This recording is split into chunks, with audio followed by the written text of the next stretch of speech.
lo coordino o que lo organizo con algunos de mis locales que ahorita no veo.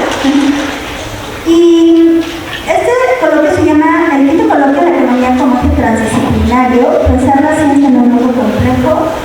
Ahorita iba en el 8º año de realizarlo, sin embargo con la pandemia fue suspendido por 3 años por obvias razones. Y este proyecto o este coloquio de alguna forma es producto de una reflexión académica y metodológica propia, donde encuentro, y esto siempre lo he dicho en clase, la economía como ciencia es una ciencia compleja que no se reduce a una cuestión meramente cuantificable, ¿no? Sino que la economía, y ustedes siempre lo digo en clase, tiene esta potencialidad de proyectar un pensamiento complejo, ya que en sí misma contiene la parte social, la parte histórica, la parte geopolítica, la parte matemática, la parte financiera, la parte medioambiental, la parte, por ejemplo, la logística, el transporte, que ustedes van a llevar en algún momento quien escoge esa especialidad, la parte de desarrollo regional.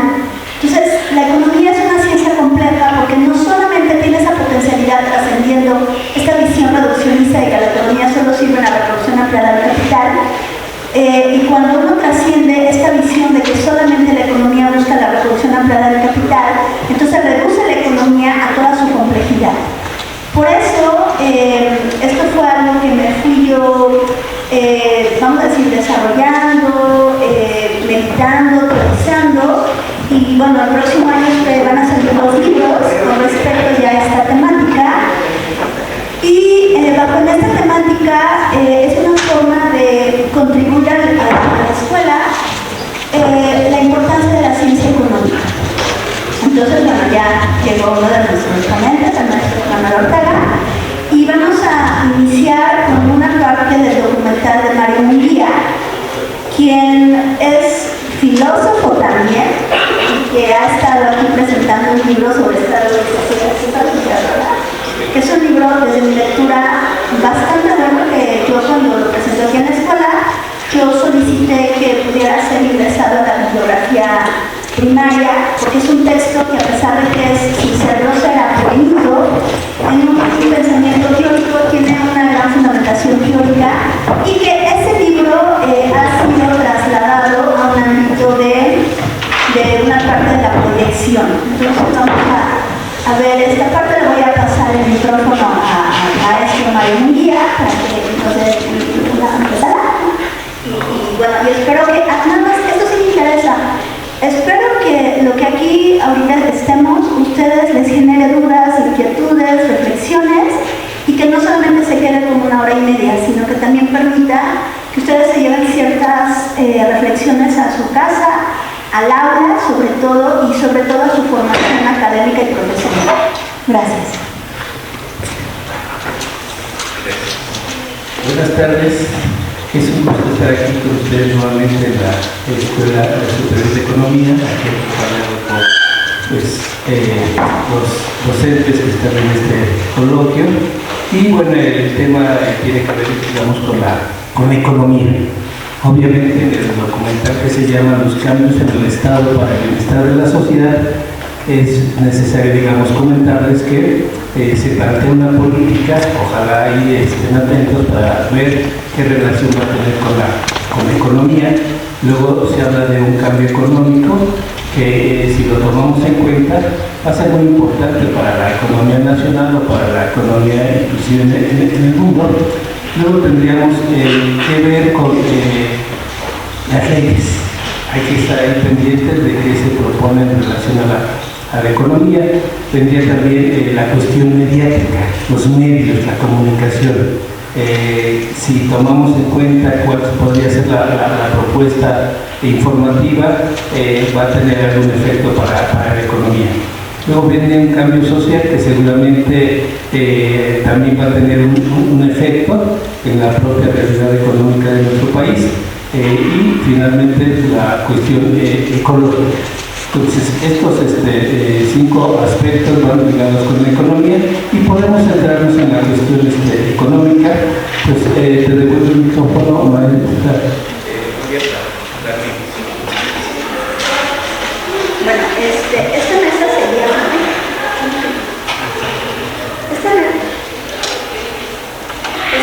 No se escucha ahora, bueno, ya. Esta mesa se llama La reflexión del Estado en la ciencia económica y social, y vamos a ver una parte del documental del maestro Mario, producto de su libro, que lo pueden también bajar, ¿no?, por internet. Se lo sugiero, se lo recomiendo. Es un libro que uno lo lee muy ágilmente, pero es bastante complejo. Y cuando alguien escribe cosas complejas en un lenguaje simple, es porque tiene conocimiento del tema, ¿no? Y ya no sé si... ¿Ya? Porfis. ¿Alguien que pueda proyectar el documental? ¿Pudiesen darle? Voy.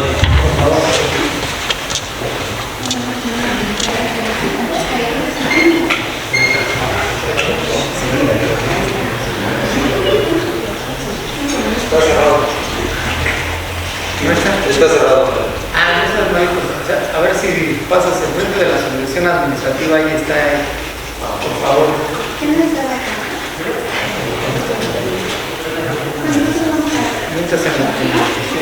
Bueno, mientras, no es mientras, o sea, para tener una mayor afluencia del conocimiento, vamos con la primera ponencia del maestro Francisco Ortega Hernández, quien nos presentará su disertación sobre Estado y sociedad. ¿Qué nos sirve el de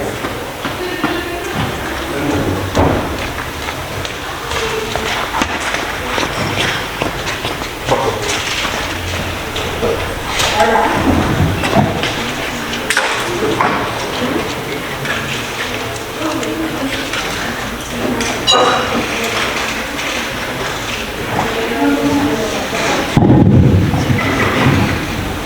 Muchas gracias.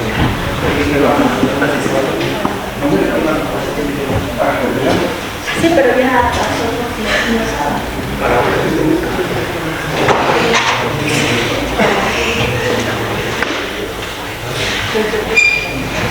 Vamos a ver el video para seguir el programa. ¿Sí? Gracias.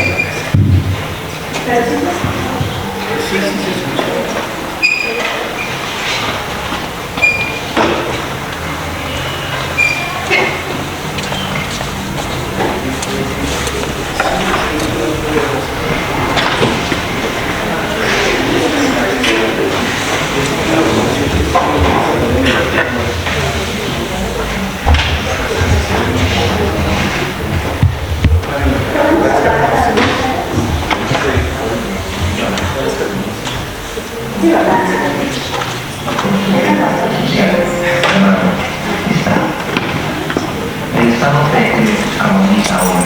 Resulta de consenso, un rostro diverso, intercultural, multinacional.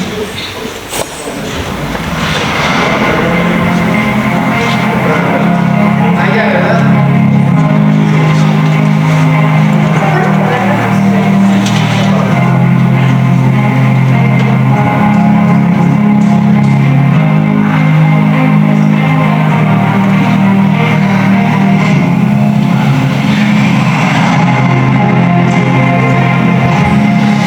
El acontecimiento que me dará inicio del siglo XXI será la reflexión que nuestra civilización haga sobre el papel del Estado en el futuro. El diseño de nuestra utopía parte de asumir la libertad política como comunidad civil y reconstruir el pacto social llamado Estado. El Estado pétreo armoniza hoy para que surja el consenso y la diversidad de la unidad política, con rostro diverso, intercultural, multinacional y de un mundo horizontal ágil, paciente, analógico y dialéctico para la vida. El autor de este libro y la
Soy Antonio Luchino y presento una introducción al tema los cambios en el Estado para el bienestar de la sociedad. El Estado es la principal institución del modo de vida en el país. El modo de vida está regido por la economía capitalista en el mundo. La economía capitalista es la riqueza para empresarios e inversionistas y la pobreza para los trabajadores y sus familias. En el último siglo, el liberalismo privatizó la economía y las conquistas de la sociedad. Bajo el sueño de recursos para la vida de los trabajadores y sus familias. No hablamos sobre la desigualdad. El 1% de la población mundial posee 2/3 de la riqueza global, equivalente a 42 millones. El restante 99% de los habitantes tiene el otro tercio de la misma, equivalente a 21 millones. En una potencia como Estados Unidos, el 5% de los ricos posee el 55% de la riqueza nacional. En un país como México, el 10% de los ricos posee el 64.4% de la riqueza nacional y el 1% de los ricos tiene el 21% de la misma. En un país como Guatemala, el 1% de los ricos posee la mitad de la riqueza nacional. La desigualdad no es solo riqueza para pocos ricos y pobreza para muchos trabajadores en el país y el mundo. También es una problemática política, económica y social necesaria de resolver para el bien de todos. En lo político prevalece la guerra, la destrucción, la conquista, la explotación, el armamentismo, la carrera espacial y los golpes de Estado, tanto militares como blancos. En lo económico prevalece el enriquecimiento ilícito, los capitales golondrinos, los paraísos fiscales, los bajos impuestos para los empresarios e inversionistas, los altos impuestos y bajos salarios para los trabajadores, la inflación, la carestía, la escasez, el desempleo, el hambre, la contaminación y las catástrofes del cambio climático. En lo social prevalece la corrupción, la impunidad, el influyentismo, el delito, la delincuencia, la violencia, la inseguridad, la ingobernabilidad, la falta de derecho, de ética y de una moral para el bien de todos. Así, es necesario darle una solución a la desigualdad y a la problemática política, económica y social que no permite vivir a ricos y a pobres en el país y el mundo. De modo que el bienestar es una alternativa pacífica para la actual economía capitalista en el país y el mundo, pues demanda de la reflexión, el diálogo y los acuerdos entre los diversos actores políticos, económicos y sociales.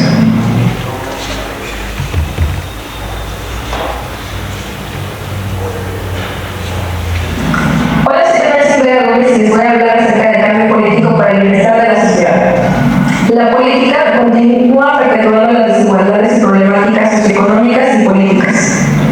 Y la política necesita tener por objetivo la protección de la sociedad para poder tener una vida digna y justa. El sistema democrático despliega un poder jurídico que reproduce la desigualdad y conserva únicamente los intereses político-económicos capitalistas de manera histórica, cultural y social. La política no contempla brindar un mayor beneficio de las condiciones de vida de la sociedad. Y la sociedad aspira a un cambio en el modo de vida en el país y en el mundo. La clase política y la clase económica se benefician del modo de gobernanza de los funcionarios, los políticos y los partidos, mediante la realización de negocios en el país y en el extranjero. La democracia genera capital, lucro y capital únicamente para la clase capitalista y a la vez produce desigualdad, pobreza, injusticias y carencias para la mayoría de la población. La democracia necesita darle bienestar a la ciudadanía. Además, la desigualdad causa corrupción, influyentismo e impunidad, que alientan el beneficio de unos cuantos ricos y perjudican dedican a la mayoría de la sociedad. El gobierno requiere de una política honesta en el manejo del presupuesto para el beneficio de toda la ciudadanía. El poder político del gobierno necesita mejorar la vida y garantizar los derechos de la sociedad. La economía reclama un comercio justo del intercambio de bienes, servicios y mercancías, una ganancia equitativa para los productores y los consumidores. La sociedad merece una participación mayor en el ámbito económico, en torno a lo que produce a través del pago de más impuestos de grandes empresarios e inversionistas, para el beneficio de las comunidades que son más afectadas por la desigualdad económica. La economía capitalista tiene en el bienestar una alternativa pacífica para disminuir la desigualdad que prevalece en la sociedad. Los grandes empresarios e inversionistas necesitan procurar el desarrollo económico de toda la sociedad. Habrá que legislar la ley de una economía para el bienestar con alcance federal, estatal y municipal, que le otorgue justicia a la sociedad y humanice la vida de todas las comunidades, además de que comunique el derecho al bien de los demás y realice proyectos económicos y culturales para el bienestar de toda la población.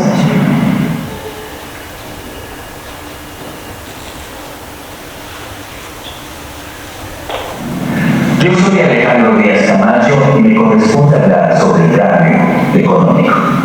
El capitalismo y los capitalistas dominan el mundo.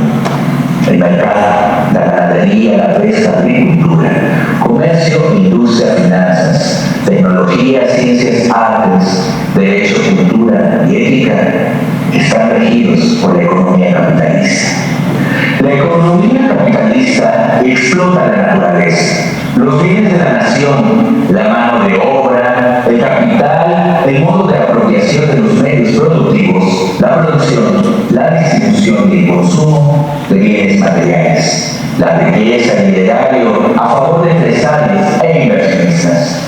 Los trabajadores perciben un sueldo que no alcanza para que viva su familia.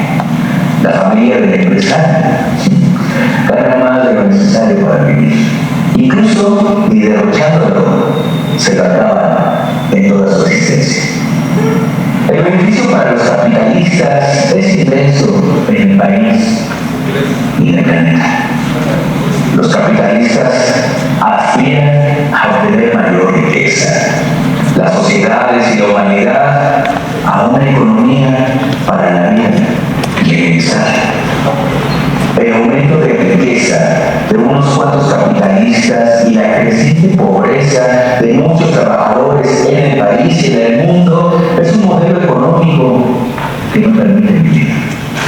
Provocan desigualdad, corrupción, impunidad, deshonestidad, delito, ingobernabilidad, violencia, inseguridad, injusticias y carencias de lo indispensable para vivir, y la falta de derecho, una ética y una moral para el bien de todos.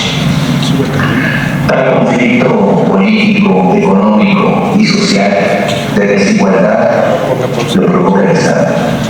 El gobierno lo puede resolver a favor de la sociedad y la humanidad. El gobierno y los capitalistas pueden contribuir a crear una economía para el bienestar de la sociedad y la humanidad en el mundo. A las potencias y los países les interesaría una economía para el bienestar y la vida de todos los habitantes. La economía nacional y mundial beneficia a los empresarios con las ganancias, los intereses y los impuestos. El cambio económico significa que crear una economía para el bienestar de la sociedad, de los trabajadores, de sus familias, para que se vean beneficiadas con un salario, las prestaciones y contribuciones que les permitan a los ciudadanos y habitantes satisfacer sus necesidades básicas y puedan cumplir con sus derechos sociales. Los estados, los organismos internacionales y locales y todos los actores sociales pueden beneficiar a la humanidad. Las sociedades, las comunidades, los ciudadanos y los habitantes. El gobierno requiere un ejercicio honesto de presupuesto para el beneficio de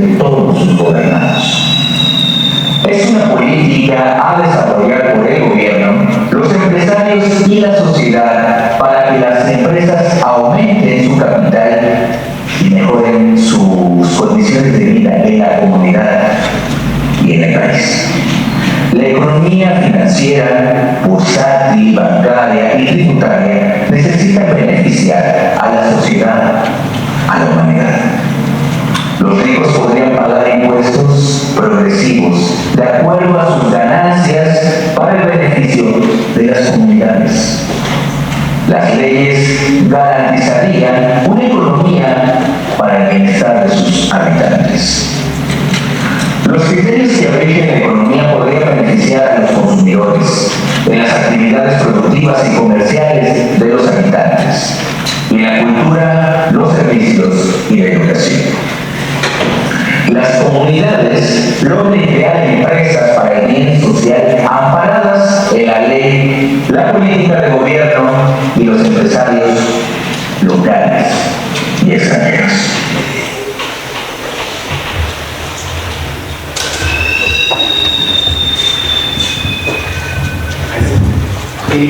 Muchachos, pues por respeto, digamos, a los ponentes y a cómo que tiene este coloquio, aquí termina la presentación del documental.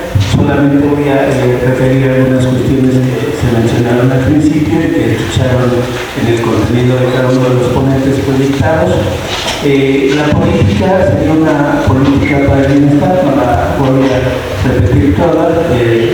En el caso de la economía, acabamos de cerrar el ponente, ahí está la propuesta económica y solamente podría mencionar que es una propuesta que tiene que ver con la cuestión también jurídica.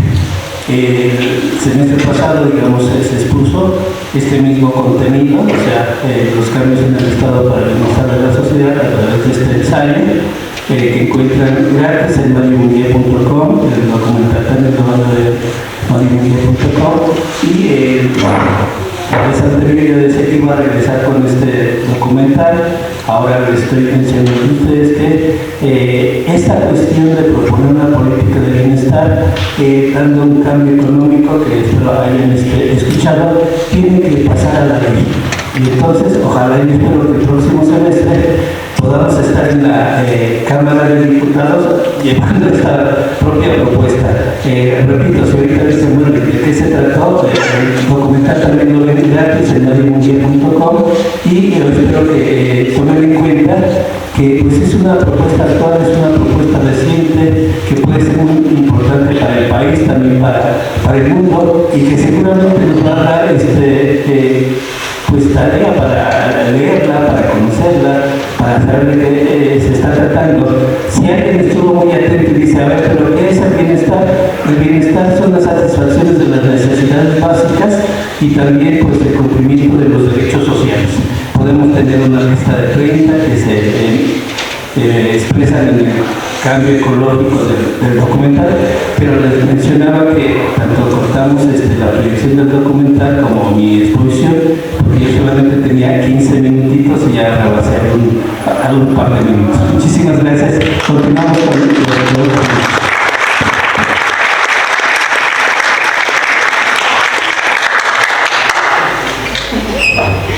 Bueno, vamos a seguir con el maestro Francisco Ortega Hernández, que también va a hacer esta reflexión con respecto al Estado y su relación con la ciencia económica y social. Muchas gracias. Nuevamente, pues me presento, soy el profesor Manuel Francisco Ortega Hernández, y en ese sentido, pues quiero primero que nada agradecer a la doctora Miriam, a los compañeros Amario Munguía, muchas gracias al profesor Daniel Lagrado Castillo, y bueno, pues a ustedes por estar aquí. Lo primero que considero importante expresar es lo siguiente: ¿cuál es el papel del Estado para que pueda favorecer la parte económica de una sociedad? Y bueno, como sabemos, el Estado pues, es el conjunto de instituciones que van a encaminar, van a favorecer y van a enriquecer la vida dinámica de una sociedad. ¿Cuál es la vida dinámica de la sociedad? Pues en razón de eso es el interactuar de manera cotidiana. buscar las necesidades. ¿Cuáles son las necesidades? Nada más hay que recordar cuando uno se levanta. ¿Qué es lo que hace uno inmediatamente cuando se levanta? Por lo general, enciende la luz, ¿verdad? Se pone uno a lo mejor los zapatos y demás. Se para uno a bañarse, se para uno a desayunar. ¿A qué me refiero? Que todo esto interactúa porque es una necesidad económica. El bañarse, el encender la luz, ¿sí? El vestirse. ¿Y cuál es el papel del Estado? El Estado, como les dije, es el conjunto de instituciones. Y esas instituciones siempre van a estar. ¿Cuáles son? La Presidencia de la República, la Cámara de Diputados, la Secretaría de Salud, la Secretaría de Hacienda, etcétera, ¿no? Ahí van a estar. ¿Qué es lo que cambia? Lo que cambia son los que están al frente de esas secretarías, o sea, los gobernantes, ¿sí? Y esos gobernantes llevan precisamente la responsabilidad de encaminar las mejores condiciones y acciones para favorecer a la vida económica de esa sociedad, para que cuando encendamos la luz, cuando nos vistamos, cuando nos alimentemos, tengamos ese acceso, porque esa es parte de la responsabilidad del actor de la operatividad del Estado. ¿Que quién la lleva? Pues el gobierno, ¿verdad? ¿Sí? Y bueno, pues nosotros sabemos que la sociedad en su propia naturaleza tiene derechos y obligaciones. Y lo simplifico así. Cuando nosotros nos vamos a trasladar, tenemos la obligación de pagar nuestro transporte para el camión, para el metro, el metrobús, ¿verdad? Tenemos esa obligación, pero tenemos el derecho de ser transportados. Entonces, en ese sentido, es cuando interactúa o participa el gobierno y como lo sabemos, pues lleva el peso de la dinámica para favorecer a una sociedad más justa, más equitativa y más progresiva hablando económicamente. Entonces, ese gobierno pues tendrá que tomar las acciones correspondientes que favorezcan para que los dineros, los recursos, ¿sí?, de cada una de las familias, de cada uno de los habitantes de esta sociedad en el Estado, ¿sí?, pues sea de la mejor manera y vivir de manera digna. Desafortunadamente nosotros abusamos de una corriente que seguramente pues a lo mejor ahorita la mencionan o la han escuchado cuando hablamos del justnaturalismo, ¿no? ¿Sí? El justnaturalismo y el naturalismo pues precisamente plasma la libertad que tenemos. Nosotros sabemos qué es lo correcto y qué es lo incorrecto. El Estado, a través del gobierno, pues las acciones encaminadas para realizar mejores remuneraciones y mejores beneficios económicos para que la sociedad, a través de las familias, de los individuos, vivan dignamente. El salario mínimo, por ejemplo, nos refleja en el artículo 123 constitucional que nos dice que debe de alcanzar para ropa, vestido, calzado y recreación.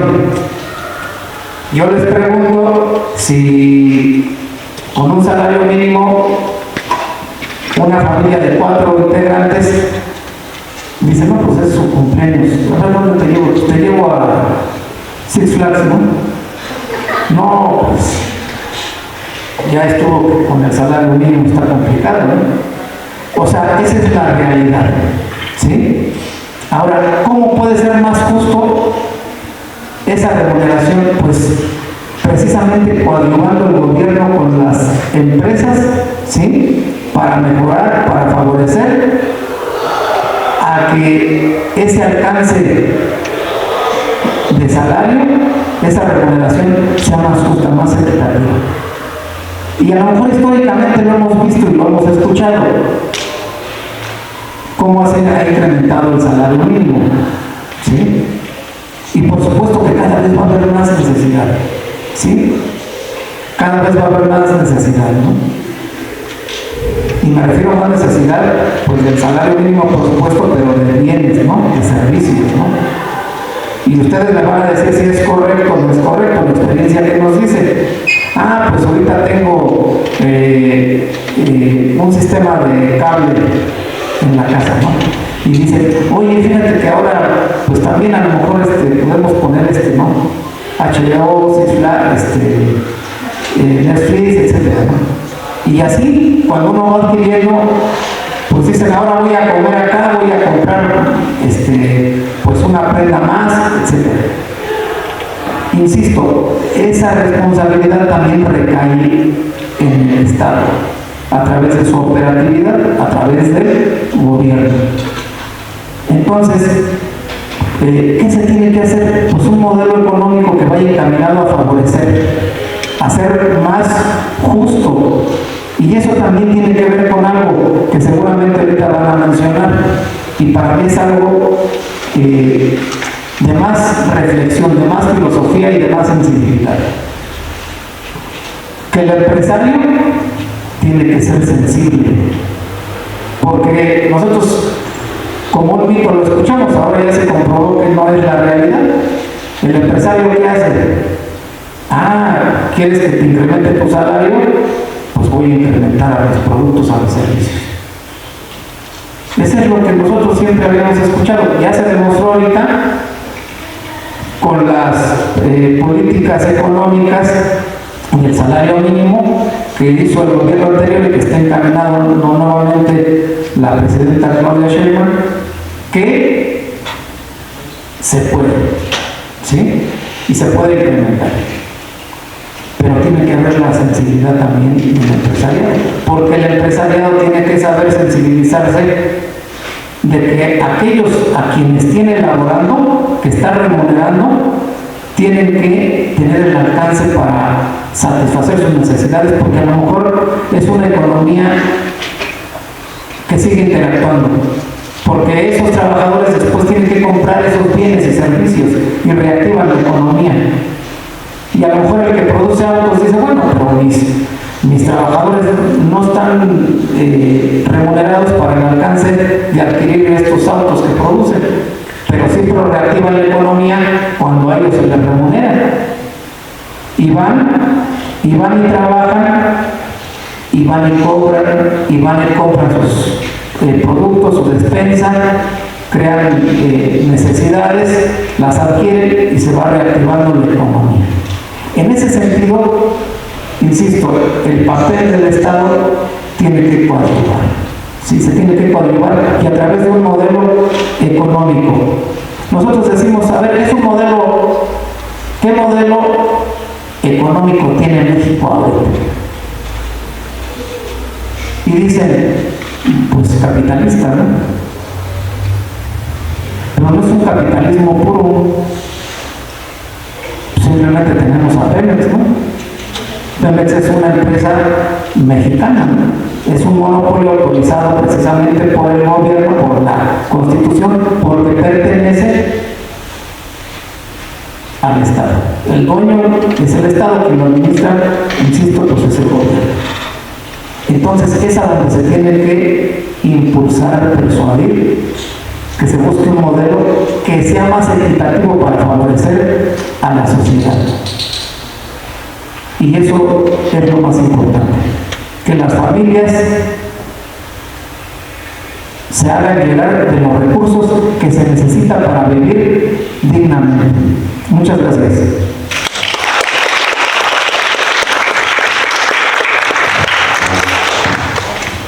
Bueno, vamos a dar voz a nuestro tercer ponente, que es el Andrade Castillo, y también nos va a hablar sobre el Estado. Y ya después vamos a hacer una reflexión en conjunto. Muchas gracias, maestra. Buenas tardes. Buenas tardes, compañeras, compañeros. Primero que nada, quiero agradecer a la doctora Miriam esta invitación, porque de verdad es un honor estar en esta mesa al lado de profesores de la talla del doctor Munguía y del maestro Ortega. intentaremos no hacer quedar mal a la mesa. Y yo quisiera platicarles que el Estado es una forma jurídica muy interesante. Seguramente en sus clases de Estado y Sociedad ustedes aprendieron que el Estado se compone de 3 elementos, que son el territorio, la población y el gobierno. Muchos consideran que el elemento del gobierno es el elemento más importante del Estado, pero no se ponen a reflexionar que quien hace o conforma esos elementos de gobierno es el ciudadano a través del ejercicio de la soberanía popular. La Constitución nos establece que la soberanía reside originariamente y en todo tiempo en el pueblo, y es el pueblo el que se otorga sus formas de gobierno. Pero la pregunta es, ¿siempre habrá la humanidad conocido al Estado como lo conocemos hoy? Y la respuesta es que no.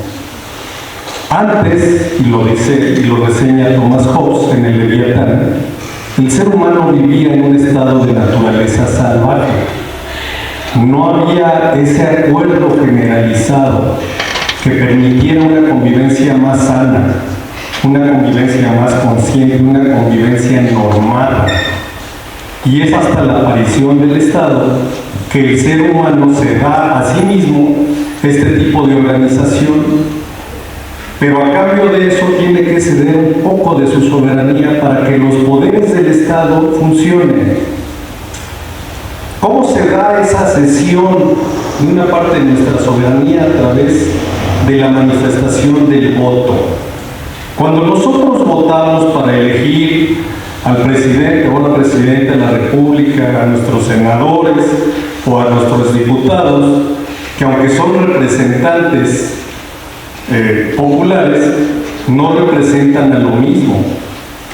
El senador representa el pacto federativo, y es importante aclararlo porque no podemos olvidar que nosotros somos una república federativa. Es un gran pacto nacional, y el senador no es representante directamente del pueblo, sino de ese pacto federal. Quien sí representa al pueblo es el diputado. El diputado es nuestro representante. Y aquí es donde yo creo que desde este tipo de ejercicios se tiene que cambiar el chip. Ellos son nuestros representantes, no están por encima de nosotros. Gracias a nosotros están sentados en donde en teoría legislan. Y de ahí viene una serie de componentes interesantes. Decía el maestro Ortega con mucho pino que ahí es donde se da el aspecto económico a través de la legislación que nos gobierna, y que es a través de los gobernantes como se manifiesta el estilo económico de gobernar, y tiene toda la razón. Si ustedes observan en la historia nacional reciente del siglo XX y lo que llevamos del siglo XXI, ha habido cambios de paradigmas. Hoy mismo estamos viviendo un cambio de paradigma. Estamos regresando a rescatar a ese estado totalitario, ese estado fuerte, ese estado que tenía multiplicidad de empresas y en donde el Estado era el eje rector de la economía nacional. Al menos así lo percibo. Quizás mis colegas me puedan corregir, pero yo veo el nuevo inicio de un Estado rector de la economía nacional, que fue un ejercicio que se dio, digamos, después de la Revolución, se fue fortaleciendo y se modifica en la década de los 80 con la llegada del presidente Miguel de la Madrid, a quien los abogados decimos que fue el gran traidor, porque no lo habían hecho mal los abogados. Llega el presidente de la Madrid y cambia el modelo económico. Le dan una vuelta por completo y empiezan a adelgazar el Estado. Empresas que seguramente ustedes ya conocieron como empresas privadas, como el caso de Telmex, eran empresas del Estado. Y empieza a desincorporar Telmex, ferrocarriles nacionales, lo privatiza el doctor Ernesto Zedillo, egresado de esta honorable institución. fertilizantes mexicanos, el Instituto Mexicano del Café, en fin, cientos de empresas estatales pasan a formar parte de la iniciativa privada y el Estado se empieza a adelgazar. Se nos vendía la idea de que iba a haber mejores condiciones económicas para la población, pero se empezó a caer el ingreso, se empezaron a cancelar oportunidades, la franja de la clase media, que era una franja muy sólida socialmente hablando, empezó a desaparecer. Las familias que tenían acceso a créditos de vivienda empezaron a quedarse sin ellos y resulta que las viviendas empezaron a observar el hacinamiento de las familias porque no había posibilidad de adquirir vivienda digna para los hijos de los propietarios originales. Incluso hoy día todavía no se vislumbra una salida económica adecuada para poder aperturar este tipo de oportunidades para la sociedad. Pero al menos hay un dato interesante y un cambio que seguramente ustedes han estado escuchando, al igual que su servidor, muy frecuentemente en las noticias. Lo único que ha subido en el sexenio anterior y en lo que va del presente es el salario mínimo. Hoy mismo amanecimos con la noticia de que a partir del 1 de enero habrá un incremento del 12% en el salario mínimo para los trabajadores mexicanos. Hace un poquito más, 6 o 7 años se decía que eso era impensable y que era prácticamente imposible, que si se subía el salario mínimo iba a crecer la inflación. Hoy estamos viendo que la inflación se ha controlado, que esos vaticinios catastróficos se quedaron con las ganas de ver retroceder al país y que gracias al concurso de la iniciativa privada y del gobierno se está logrando empezar a recuperar el poder adquisitivo en el salario de los trabajadores mexicanos. Pero lamentablemente no es el único flagelo del que el Estado se tiene que hacer cargo. Estamos observando también, y esto es producto de esa desigualdad que nos explicaba el maestro Munguía en su video, por cierto, muy interesante, maestro. Es producto de la desigualdad porque en algún momento el Estado decidió soltar el control del narcotráfico. Y no es un tema para espantarse. Tráfico de drogas ha habido desde hace muchos años, pero antes el Estado controlaba, el Estado de alguna manera limitaba la actuación de estos grupos delictivos y desde el sexenio de Carlos Salinas para acá se soltó ese control. ¿Qué vemos ahora? Balaceras en muchos de los estados de la República, homicidios indiscriminadamente, la participación de muchos jóvenes que debieran estar en este tipo de espacios como ustedes, que por cierto siempre han sido privilegiados, están ahora en las filas de los ejércitos del narcotráfico. Muchos dicen, es un Estado fallido. ¿Será? Esa es una interrogante que tenemos que resolver los que estamos de este lado, los que estamos en los espacios académicos, y tenemos que estudiar el fenómeno a fondo.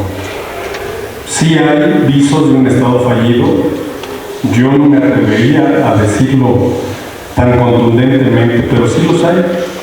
Sí hay incluso visos de narcoterrorismo. Ya vimos en el estado de Guanajuato y en otros lugares el estallamiento de coches bomba. Pero ¿cómo combatirlo? Hay experiencias en otros países, Colombia es uno de ellos. El problema es que México se ha desbordado. En Colombia, en toda su crisis con el narcotráfico, mataron no más de 25 generales.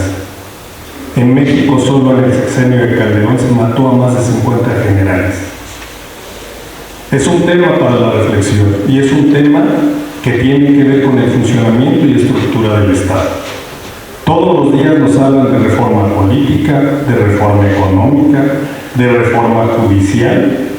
Hoy estamos inaugurando un proceso para seleccionar a nuestros jueces, magistrados y ministros. Yo no sé, compañeros y compañeras, si el destino de esta reforma sea positivo. Lo que sí sé decirles es que era necesario.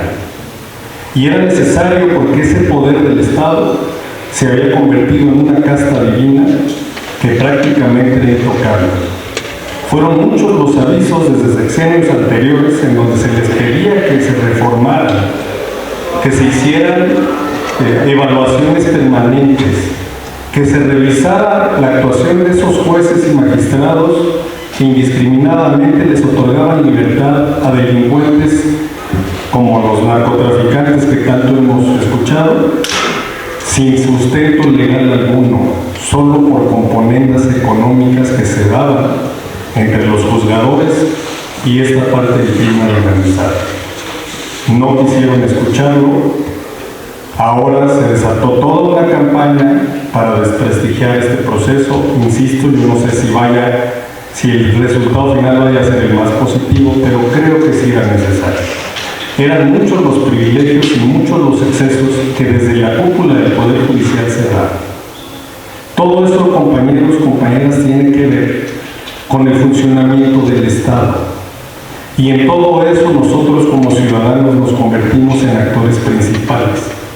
Porque el voto que nosotros emitamos para seleccionar a nuestros jueces, magistrados o ministros o ministras, o diputados, senadores, presidentes municipales, regidores, concejales, presidente de la República, es fundamental. Es el verdadero ejercicio democrático que requiere el país. Son muchos los retos que se enfrentan desde el Estado mexicano. Y yo soy un firme convencido que la mejor manera de enfrentar este tipo de retos es a través de la educación. No necesitamos más universidades, y ahí sí difiero del gobierno. Yo creo que necesitamos fortalecer a las grandes instituciones que le han demostrado al país que desde estas trincheras se puede dar orden y se puede dar un marco normativo adecuado para el desarrollo del Estado mexicano. Y esas son la UNAM, el Politécnico y recientemente, en años más cercanos, la UAM. Yo quería o qué le propondría a la Presidenta de la República, si nos concediera la posibilidad de aconsejarle, que en lugar de crear más universidades Rosario y Castellanos, ese dinero lo invirtieran en este tipo de instituciones.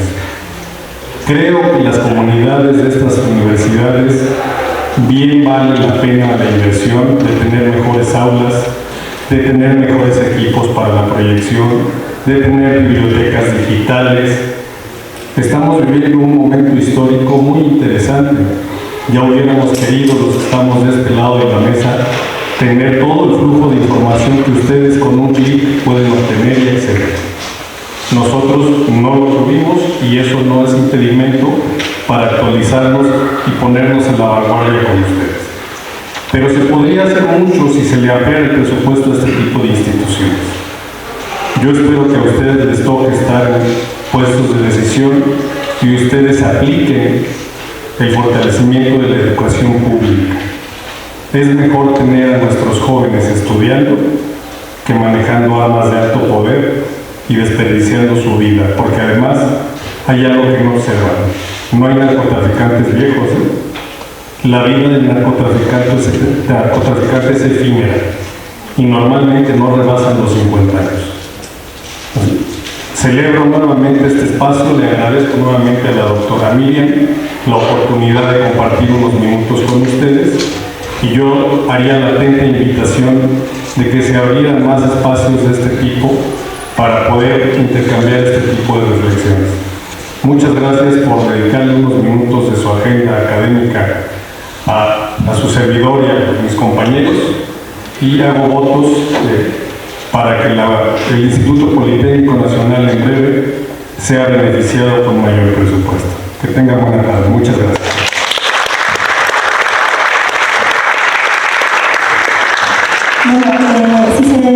Si podemos, si hacemos una reflexión de los tres ponentes, tanto el maestro Mario, el maestro Manuel, el maestro Daniel, sitúan al Estado como un ente regulador o un ente regulador que puede generar mejores condiciones de vida o no, puede adelgazar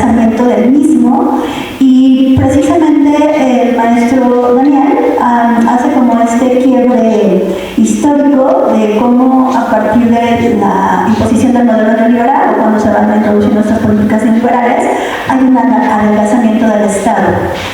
Uno de los grandes debates en nuestros días es cuál es la función del Estado. A mí me hizo muy interesante que tanto, bueno, todas las tres ponencias, como tanto el maestro Mario como el maestro Manuel, sitúa al Estado como un ente regulador pero ético.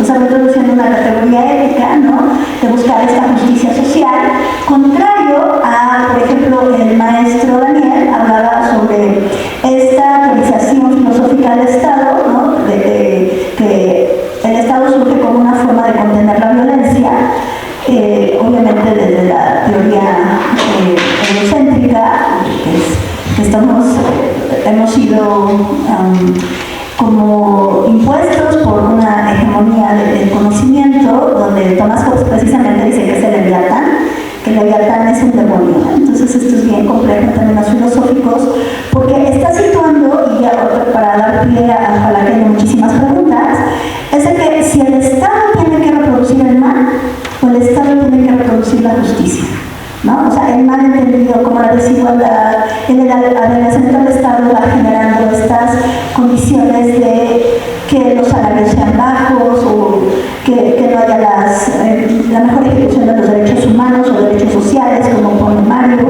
El maestro Manuel va implementando que el Estado tiene que generar mejores condiciones de vida y de la forma expertise, el maestro Daniel va haciendo una especie, con una teorización sobre cómo se va aplicando ese adelgazamiento del Estado en este modelo neoliberal, y que está el debate si el Estado tiene que ser un Estado fuerte o no. Y bueno, no sé, bueno, sí sé, vamos a abrir esta cuestión de preguntas. ¿Alguien quiere hacer alguna pregunta, reflexión, comentario? ¿Qué les sugiere? ¿Qué les hace pensar? Por ejemplo, aquí tengo alumnos del primer semestre, ustedes llevan Estado y Sociedad. Entonces, es interesante, no puedo decir esta reflexión, que dependiendo del tipo, en esta sociedad capitalista, dependiendo del modelo o el paradigma, que puede ser un paradigma económico, como es un sistema capitalista, o un paradigma religioso, va a ser determinante qué tipo de concepción del mundo, que este es el punto que quiero llegar. Si nosotros nuestra concepción del mundo es una concepción del mundo que busca la revolución del capital, que es el sistema capitalista, eso va a tener una consecuencia directa en la construcción del Estado. No se puede desvincular la importancia del Estado en relación, en este caso, al sistema económico. Más bien, el sistema económico subsume al Estado y todo lo que implica, lo dijo muy bien el maestro Daniel, ¿no? Lo que implica. El Estado no solamente es el poder, es la Constitución, es el territorio y es la sociedad. Entonces hay una correlación entre el Estado, las políticas que se implementan en el Estado, que tiene que ver con, como lo decía el maestro Manuel, cómo vivimos, desde cuestiones de poder ir a Six Flags o no, con un salario o no, y que eso va a tener a una lógica estructural y sistémica de una concepción del mundo social. Yo en lo particular apuesto más por un Estado que busque la justicia, ¿no?, más que la pauperización, porque hay una forma de democratización, hay una democratización para empobrecer a la mayoría, bajo un modelo donde busca solamente la ganancia para unos cuantos y la pobreza para la mayoría, ¿no? Ok, ¿alguien quiere hacer una pregunta? Sí, ¿verdad? Tyler.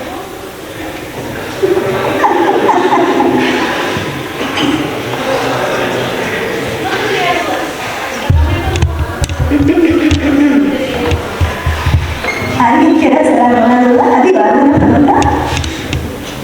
¿O estoy como en clase y saco la lista?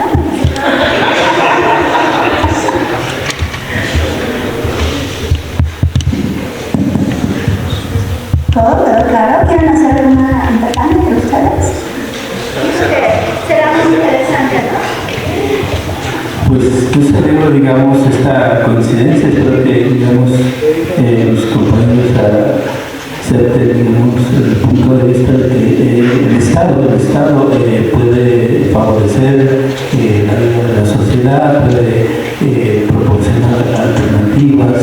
mejorar la economía y que la problemática no solamente social, sino también de índole delictiva, como la que se menciona aquí, pudiera tener alguna solución, si no a corto plazo, sí, quizás a mediano, ya no tanto a largo plazo, ¿no? Porque han pasado también 6 años donde esta política está la búsqueda de la paz, de la seguridad, pero lo que veo aquí en la exposición de los ponentes es que tenemos una coincidencia en relación al Estado. El Estado puede hacer la economía que se está aquí comentando en esta mesa por el día de hoy. Ese sería mi comentario. Sí, quiero preguntar. ¿Puedes hacerlo?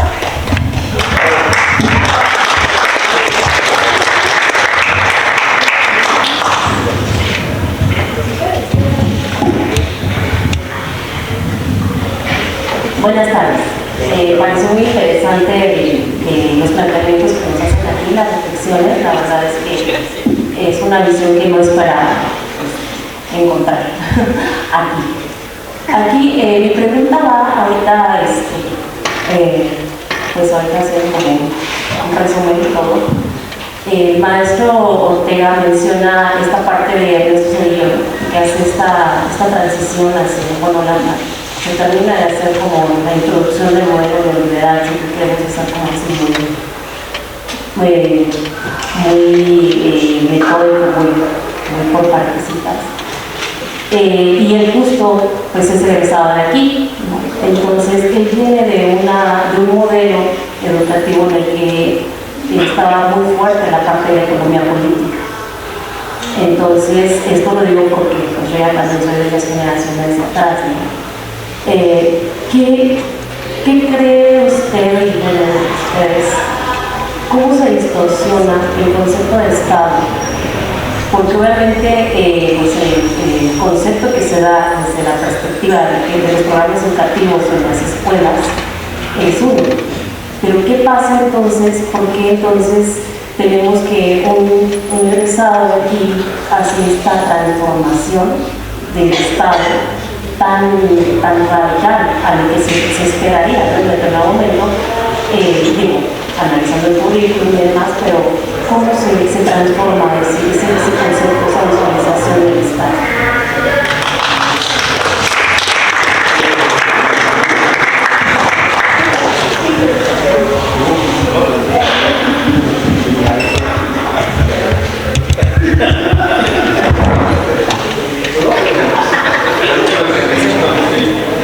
Sí, una pregunta muy interesante, ¿no? Uno no debe de perder las fuerzas económicas, el empresariado específicamente, pues es al revés. Ese empresariado, ¿sí?, es el que adecúa el Estado para favorecer a sus intereses. Y entonces, cuando nosotros decimos, ¿por qué alguien que sale de una escuela pública pues lo vivimos y por qué toma esas decisiones? Bueno, lo primero es que desde mi punto de vista, insisto, hay una abstracción de la cúpula empresarial por imponer o por dominar o por cuestionar un programa, un sistema de gobierno que debería de ser más justo, más equitativo, y no nada más desde la parte del país. Yo creo que es una parte, pues obviamente que a nivel internacional. Cuando nosotros hablamos de quienes estudian o pasan por las escuelas regularmente públicas o tenemos esa oportunidad, pues muchas o muchos se van a estudiar a Estados Unidos, a la Universidad de Yale, a la Universidad de Harvard, etc. Y regresan, y ¿cómo les dicen? Pues que son formados precisamente en la parte, se me fue la palabra,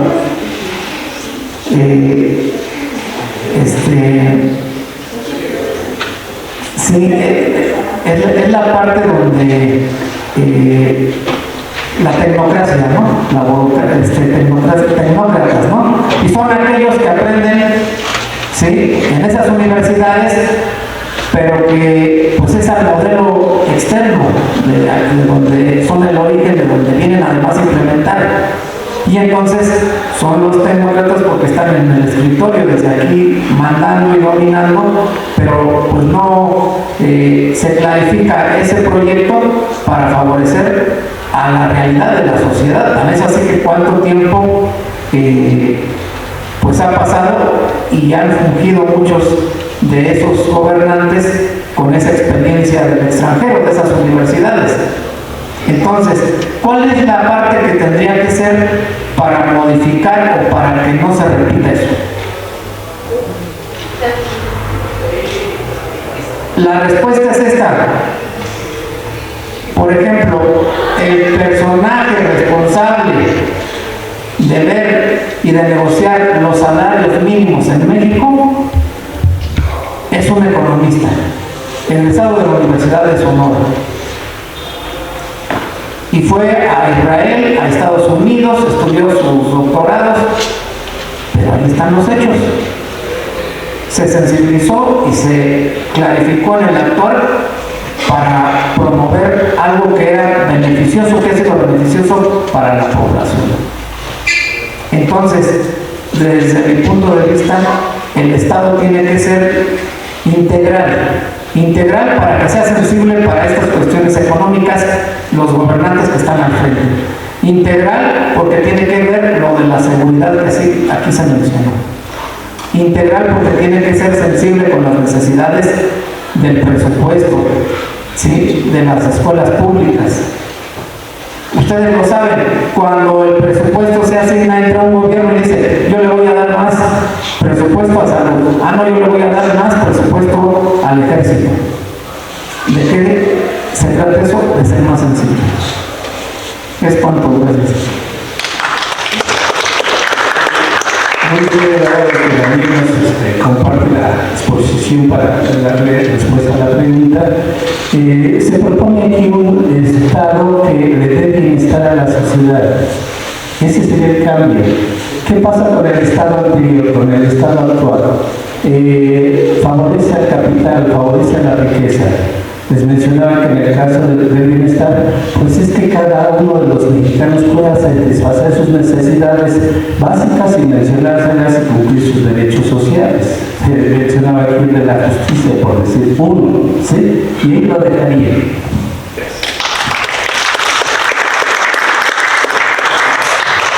Yo le compartiría, compañera, que creo que es un tema multifactorial. Primero, el presidente Zedillo obedecía un programa establecido por el partido que lo postuló. En segundo lugar, tiene mucho que ver la composición de las cámaras. Por eso cuando escuchamos que tal o cual partido tuvo mayoría, yo creo que es una catástrofe para el país. Lo deseable es que hubiera al menos un poco de oposición. Yo coincidiría con usted en una parte. Yo creo que con las ideas no se debe negociar nunca. Pero no olvidemos también que después de haber sido alumno de esta escuela, el presidente Zedillo estudió en Estados Unidos. Él se decantó por un sistema neoliberal. Y aquí valdría la pena comentar en descargo de él, que dentro de ese modelo económico creo que fue el presidente que menos llegos tuvo. A él le toca heredar una crisis del presidente Salinas, que no se cansa de adjudicarse a Zedillo, pero ustedes como economistas lo saben mejor que yo. El sistema ya se había agotado, estaba sostenido con alfileres. Y Zedillo de alguna manera sortea, en su entender, la crisis, pero comete un error garrafal cuando propone el Fobaproa. Creo que sin esa enorme mancha económica y política, la evaluación del gobierno de Zedillo hubiera sido positiva. Son muchos los temas que habría que comentar en este tipo de espacios, pero yo creo que el fundamental es que debemos entender que para que las cosas sucedan, debemos participar más. Mecanismos de participación ciudadana tenemos cualquier cantidad. El presidente anterior incluso nos regala el derecho de la revocación del mandato. La pregunta es, ¿cuántos de nosotros evaluamos el trabajo de nuestros diputados? ¿Cuántos sabemos cómo se llama el diputado federal y el diputado local de nuestros distritos? ¿Cuántos sabemos dónde están sus oficinas de gestión? ¿Y cuántos de nosotros les pedimos que nos rindan cuentas? Porque no olvidemos que ellos son nuestros mandatarios. Los que mandamos somos nosotros como ciudadanos. ¿Pero realmente ejercemos ese derecho? Yo estoy cierto que si realmente lo ejerciéramos, el Estado sería distinto. Y yo creo que desde aquí podemos empezar a correr la voz para que la participación ciudadana de verdad sea practicada. Es cuanto.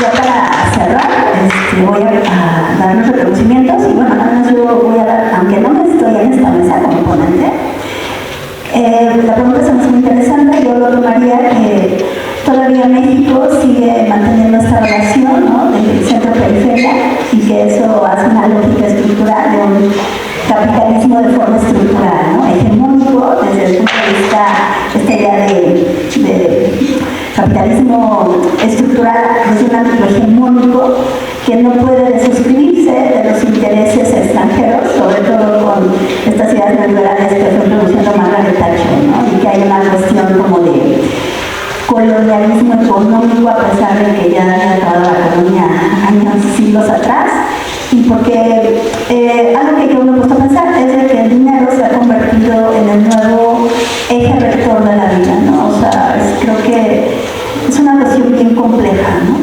O sea, pertenece también a una cuestión ideológica y estructural.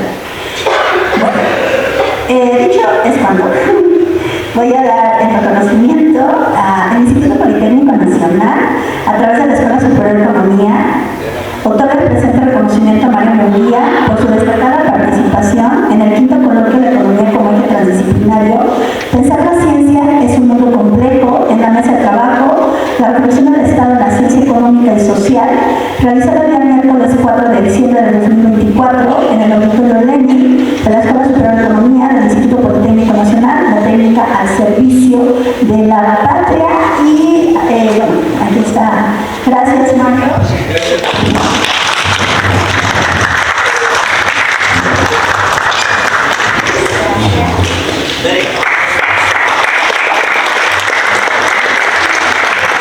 Al maestro Manuel Francisco Ortega Hernández, dice lo mismo.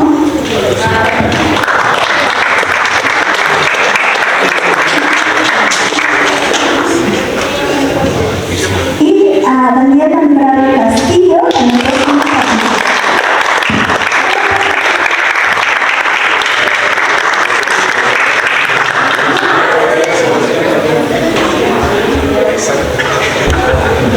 Gracias. Ahorita vamos a ganar una mesa de trabajo que se va a llamar visto diferentes corrientes filosóficas del pensamiento, principalmente en la época antigua, ¿verdad?, cuando se tenía otro tipo de pensamiento. Básicamente con los griegos comienza una de las primeras aportaciones a los procesos epistemológicos como tal, y aquí nosotros vemos, por ejemplo, que existen algunos periodos dentro del periodo de los griegos que nos van dando razón de por qué es importante el uso de la epistemología, porque la epistemología es todo el conocimiento de las cosas, de cualquier cosa. Pero hay conocimiento que evidentemente es conocimiento científico y hay conocimiento que es empírico. Hay conocimiento que se aprende con los sentidos y hay conocimiento que se aprende con la razón.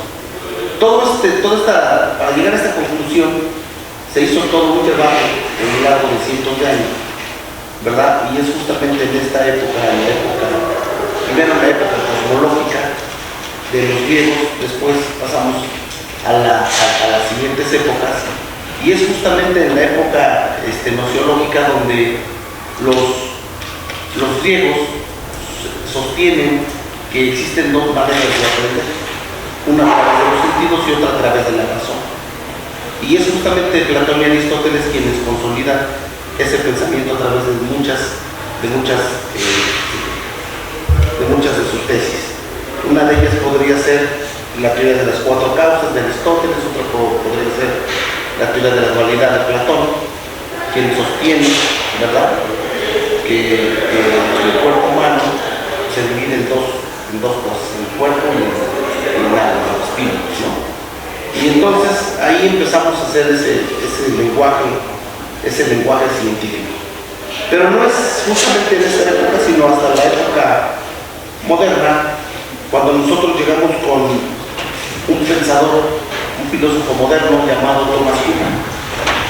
Thomas Kuhn es un filósofo que tiene una de las grandes teorías que seguramente ustedes ya vieron, que es la teoría de los paradigmas.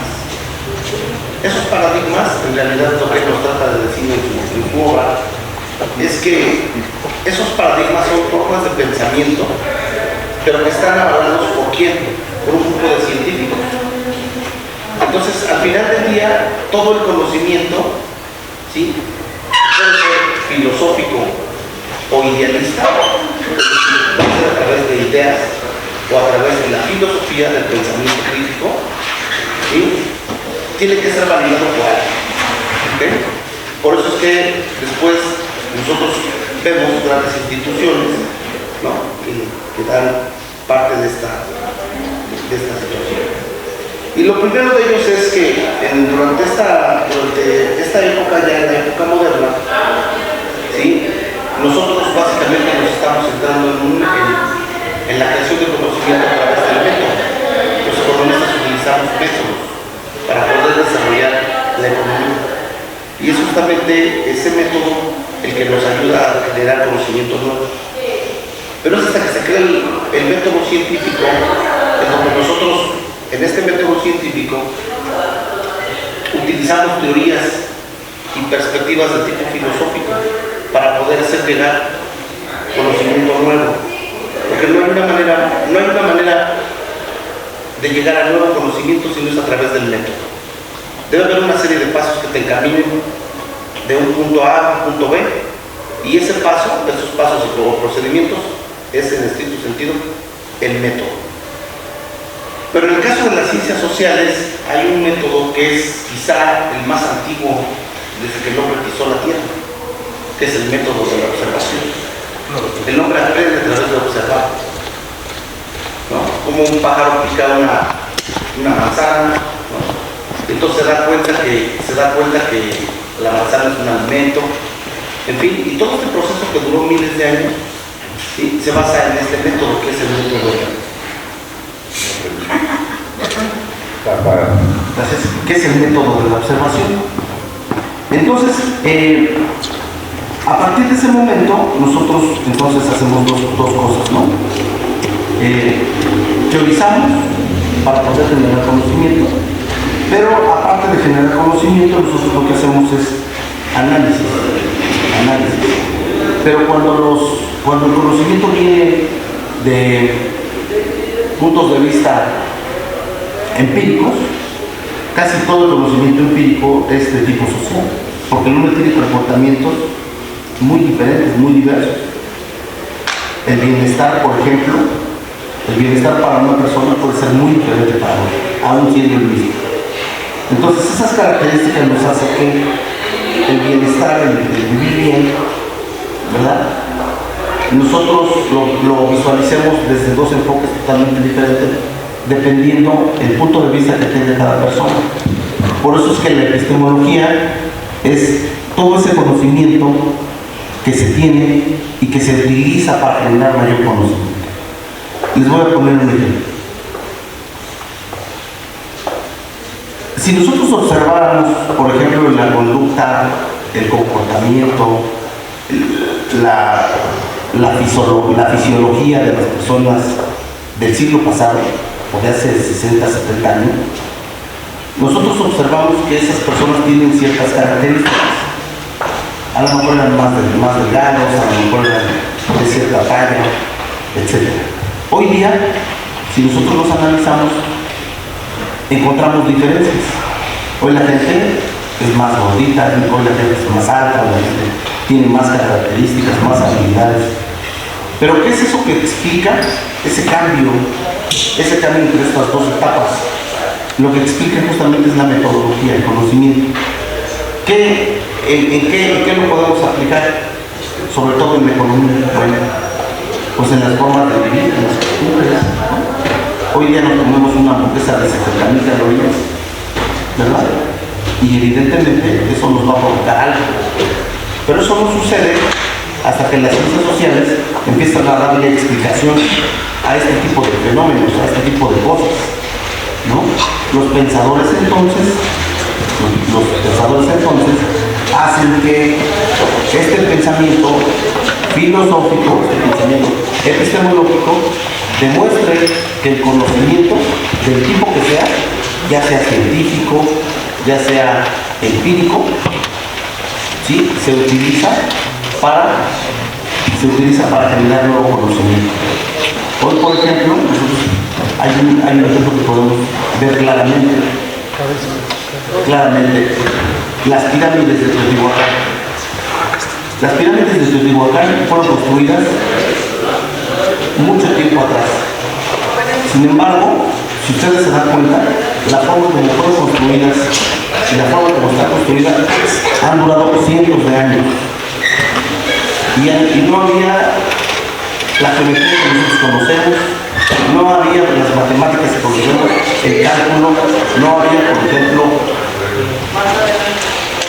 ninguno de los instrumentos que hoy día utilizamos en la ingeniería moderna aplicados a esa construcción. Bueno, ahí debió haber generado conocimiento. Por eso es que la epistemología es uno de los elementos más importantes para desarrollar ciencia económica.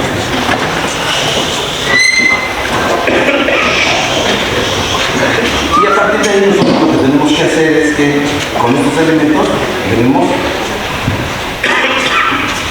debemos de aplicar la epistemología a las ciencias sociales, particularmente a la economía.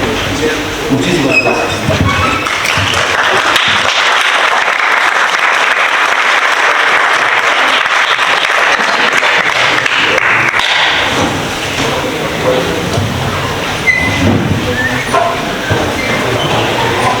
Buenas tardes a todos. Pues agradezco este espacio. Es la primera vez que tengo la oportunidad de participar aquí en este tipo de eventos y la verdad es una experiencia muy enriquecedora. La mesa anterior creo que nos dejó muchas dudas en el aire, muchas cosas por reflexionar. Creo que pues ustedes chicos no lo vean tanto como obligatorio, aprovechen estas oportunidades en este tipo de eventos que se organizan, porque en verdad enriquecen mucho a la variedad de personajes que llegan aquí, que transitan por esto. Justo estamos ahorita en nuestra mesa, trata de conocimiento, nos ayuda muchísimo. Por la formación que yo tengo, de repente mi perspectiva es un poco más pues digamos más holística. No soy de repente tan centrada en algo, veo de las diferentes vertientes.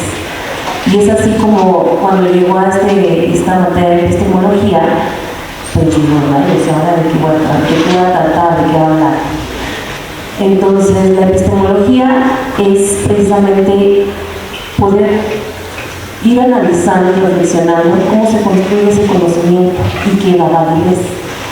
Por ejemplo, si yo les digo a ustedes ahorita está tan de moda lo de TikTok, Instagram, Facebook, hay un reel muy vaciado que dice, pues tan fácil, ¿no? Para acabar la pobreza, pues que impriman más dinero, ¿no? ¿Se han escuchado eso? ¿No? Si el gobierno tiene la maquinita de los billetes, pues fácil, ¿no? O la otra, pues que dejen de tener hijos los pobres. Ya dices casi todo se ríe, ¿no? Entonces, si son de primer y segundo semestre, no sé pero tienen una idea, ¿no? Y vamos a decir, eso no es conocimiento. Sí es conocimiento, pero es un conocimiento limitado desde lo que planteaba el maestro, ¿no? Una realidad. Y la realidad es tan compleja Hay unas preguntas que yo les presento a mis alumnos que me dicen, maestra, me van a dar un examen de econometría, ¿no? Porque son tan complejas cuando preguntas, ¿existe una sola realidad? Es tan complejo porque la realidad, justo en la mesa anterior planteaban eso, ¿no? ¿Desde dónde se dictan las políticas públicas? Desde la realidad que vives cotidianamente, donde tienes que viajar 2 horas, 3 horas para llegar a la escuela, o desde la realidad de donde tienes a la escuela 20 minutos, o tienes un chofer, o tienes una escuela con Oxxo, con Starbucks, o puedes llegar hasta el helicóptero, ¿no? ¿Desde qué realidad se plantea? Y ese es el objetivo precisamente de la epistemología. Muchas veces yo escucho a los alumnos que dicen, es que estas materias son como de relleno, son como que no valen. Pero la realidad es que estas materias les van a dar a ustedes y les dan, la epistemología y la metodología les dan a ustedes herramientas y armas que nadie puede tener. La economía, al ser una ciencia social, se vuelve demasiado compleja. Entonces, ¿qué lo vuelve complejo? ¿Qué vuelve complejas a las ciencias sociales? Precisamente el hombre. Porque muchas veces el mismo hombre está inmerso dentro del proceso del desarrollo, del proceso de generar conocimiento, de la investigación. Entonces, es bien difícil que el hombre que deje de lado de ser parte de ese proceso. ¿Para qué? Para que sea lo más objetivo posible. Entonces, a las ciencias sociales, se los digo por experiencia, las dedican demasiado. Y a la ciencia económica, bueno, creen que somos nada más, pues que somos muy buenos para hablar, que tenemos un discurso muy bonito, ¿no? Pero yo les digo, los chicos de economía tienen una complejidad mayor que cualquier ingeniero, incluso de mecatrónica. ¿Por qué? Porque tienen que interpretar. Y ahí cuando interpretas estás creando conocimiento.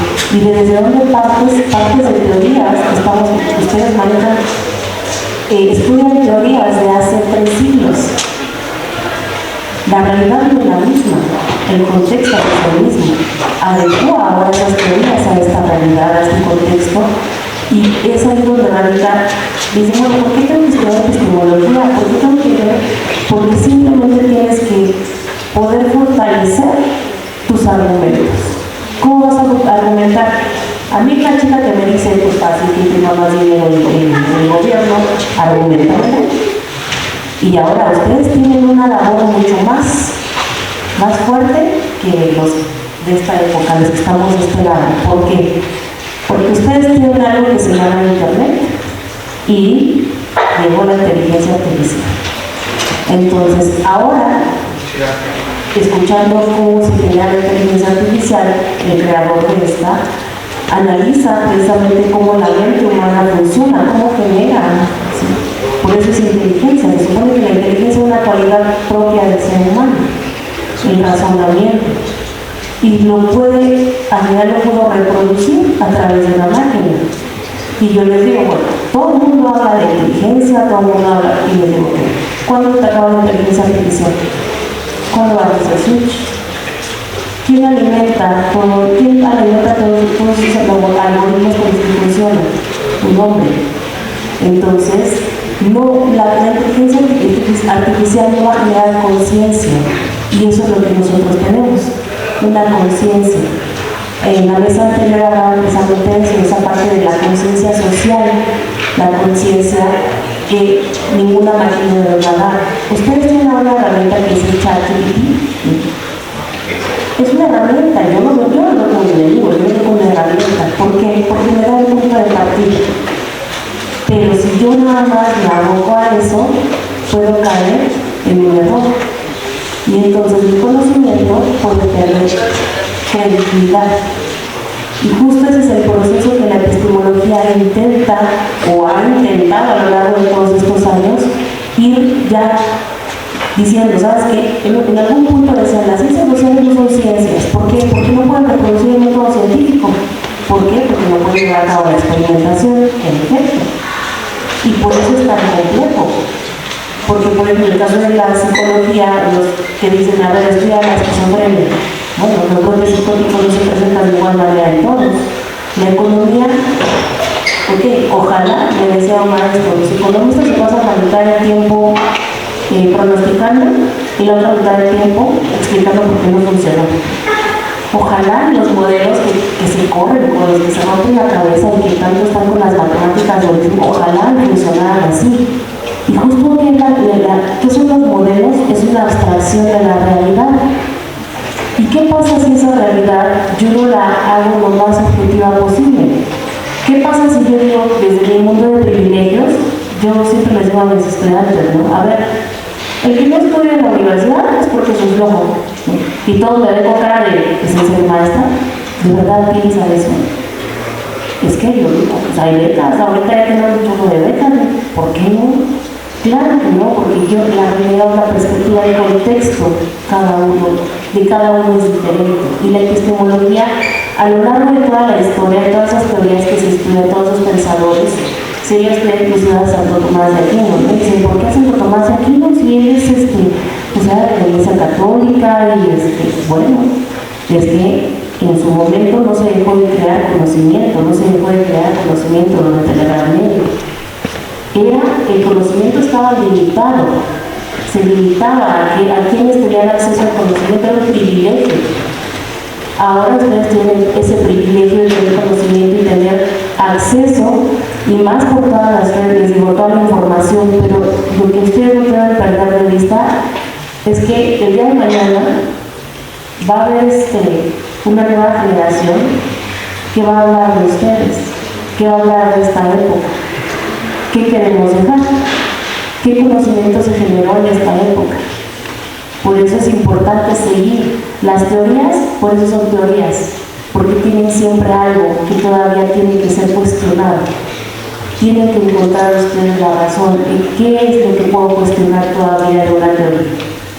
Y es ahí, les digo, dicen, eso no tenga sentido, no es que no tenga sentido, es simplemente es que tenemos que aterrizar.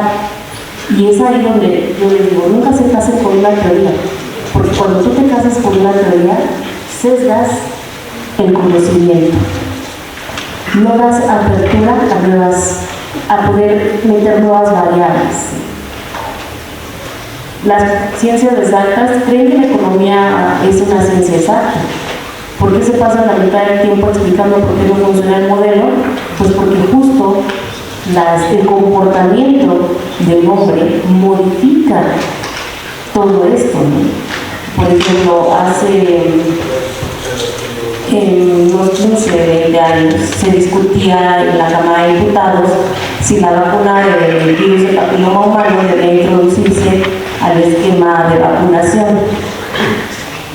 Si nosotros no analizamos todas las variables, un médico te puede decir, la tienes que incluir. ¿Por qué? Porque si no, hay cepas que pueden matar de cáncer del uterino las mujeres. Un contador, alguien que se encarga nada más del puesto te va a decir, no, es muy cara. Y justo ese es el debate, es muy cara la vacuna. Vienen los economistas y les dicen, las variables que tienes que considerar es, el cáncer tiene un costo mucho más elevado que poner una vacuna. Se ha incrementado el número de mujeres con cáncer cervicouterino y cada vez es menor la edad que presentan. Antes era una enfermedad propia de las mujeres que estaban ya en la menopausa, mujeres de más de 50 años, y de repente viene el siglo XXI y da un golpe que dice, ahora las mujeres en los rangos de 20, 25 años están presentando cáncer cervicouterino. ¿Qué te sale más barato? ¿Tratar el cáncer o vacunar? Entonces, ¿quién da eso? ¿Quién da esas opciones? Las da precisamente el economista. Y por eso es que la epistemología y la metodología son tan importantes y fundamentales en la generación del conocimiento económico y social. Porque de lo contrario, pues dedíquense a hacer números. Pero los números van a verse afectados por la conducta humana, siempre. Bueno, eso. Gracias.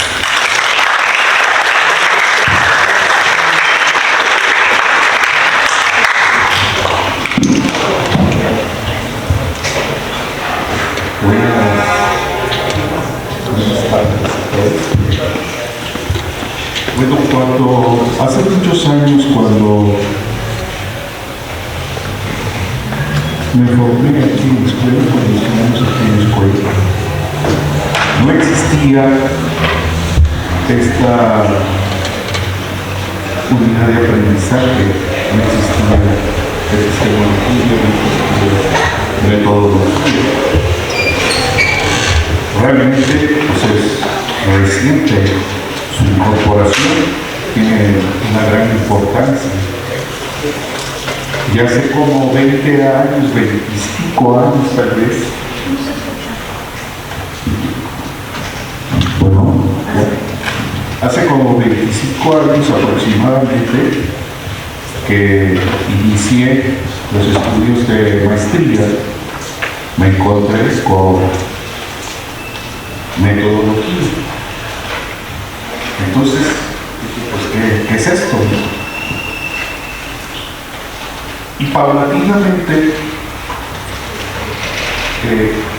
fui dando cuenta que es un trascendente establecer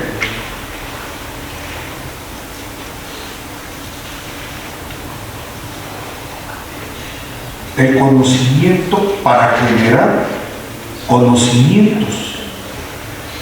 Es importante establecer la forma en la cual vas a incorporar lo que ocurre en la realidad para que adquiera esa categoría de ser ciencia. Nosotros aquí en la escuela hacemos ciencia. Todos ustedes, no sé si se los han dicho, pues están estudiando para ser científicos sociales. Todos ustedes son científicos sociales con una especialidad en economía. Por supuesto que existen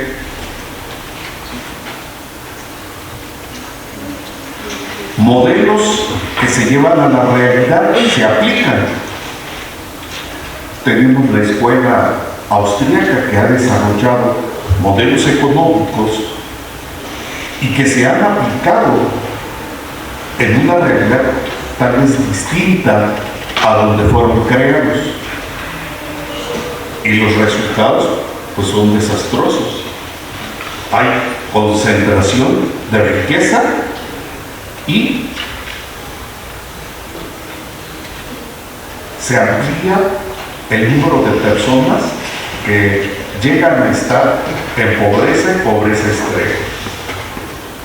Esta disciplina filosófica tiene una gran relevancia en el ámbito de la ciencia, porque nos va permitiendo explicar aquellos aspectos que van adquiriendo precisamente la categoría de ciencia.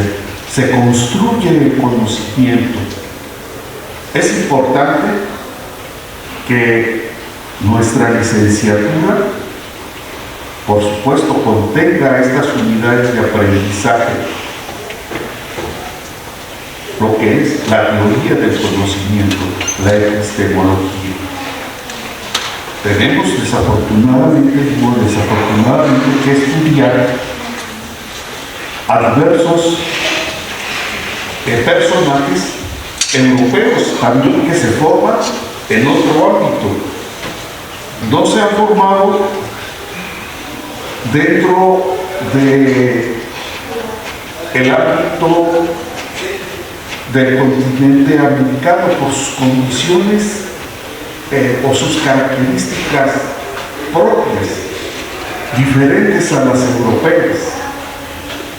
Y tenemos que leerlos a todos, a ellos, pensando también que ese conocimiento es el verdadero, es la verdadera ciencia. Pero de ahí se difunde para desarrollar modelos económicos que son concebidos en una realidad distinta a la de nosotros. Es un debate que nace también con ellos muy distinto a nuestra realidad. Cada uno de estos modelos que se van desarrollando, que se van creando, tienen un punto de vista pues distinto de la epistemología.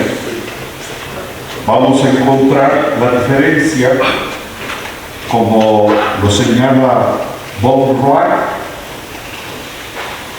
a dos grandes dentro de la tradición filosófica de la ciencia: la tradición aristotélica y la tradición galileana. La explicación y la comprensión, la primera tiene su punto de vista precisamente en Aristóteles, para que la investigación científica de los fenómenos solo termina cuando se da una razón de por qué ocurren las cosas. Se da una explicación que tiene que ver con las interconexiones que se dan en la realidad. De momento puede ser esto complejo. Sin embargo, se tiene que dar una explicación de esa realidad, del por qué suceden esas cosas en el terreno social. Por otro lado, está la tradición galileana, que tiene raíces tal vez más antiguas, pero que también tiene su origen en la filosofía griega, en la que sus causales van a estar representados en términos matemáticos, van a estar los números, y creo que tienen también razón.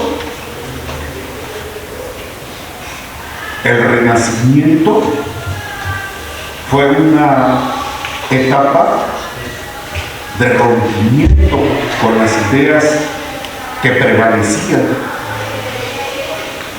Nosotros pertenecemos a la era cristiana y lógicamente era alrededor de los 1500 cuando estas ideas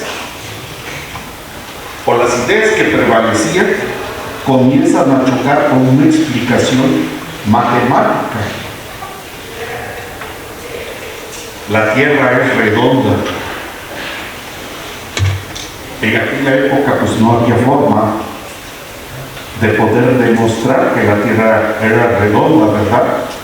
¿Sí? En el caso de Galileo Galilei, pues fue condenado a la hoguera, porque ¿cómo iba a atreverse a decir que la Tierra era redonda si todo está plano? Por fortuna ahorita existen fotografías satelitales, ¿verdad? Porque si no, muchos estarían todavía diciendo, no, sí, la Tierra es plana, no es redonda. ¿Sí? Entonces, cada una de estas corrientes pues se van expresando también, por un lado, el materialismo histórico, por un lado, la escuela de Frankfurt, por el otro lado, el positivismo, los neopositivistas, el círculo de Friedman, en el cual se establece la investigación científica como cuantitativa, o sea, tiene que haber números. Aquí mismo en la escuela existe una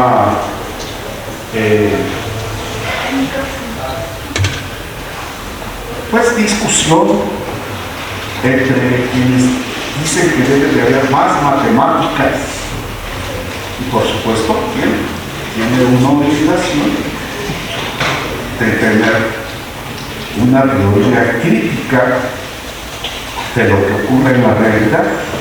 Ambas están también, ¿sí?, disputadas.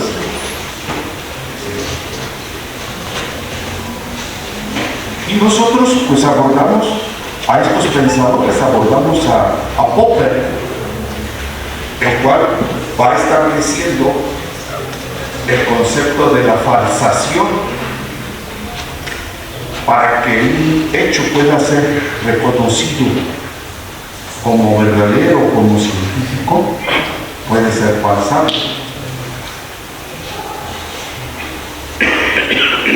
Popper se propuso como finalidad principal refutar el historicismo como método para predecir el desarrollo de la sociedad, así como lo hace el marxismo o la concepción del materialismo histórico. En el caso de Marx, trata de establecer las contradicciones que se presentan en la sociedad a partir de las leyes de la dialéctica. Popper propone volver al método científico deductivo con las características de proponer soluciones a problemas concretos, pero llega también otro gran filósofo de la ciencia, Thomas Kuhn, en la cual señala la importancia de los factores históricos, sociológicos, en el progreso del conocimiento científico. Y sostiene que no se puede hablar de las ciencias de un progreso continuo de ellas, porque tal proceso se desarrolla para dar paso a un paradigma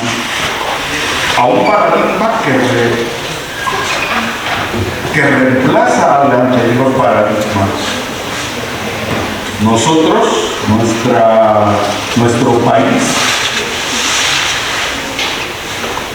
ha vivido o ha experimentado un paradigma, el paradigma de los monetaristas, que deviene posteriormente en la corriente conocida como los neoliberales. Los monetaristas establecen que la cantidad de dinero en la circulación es igual al precio de los bienes y servicios que existen en la misma. Esto es, si se incrementa la cantidad de circulante, los precios van a aumentar, se desarrolla un proceso inflacionario.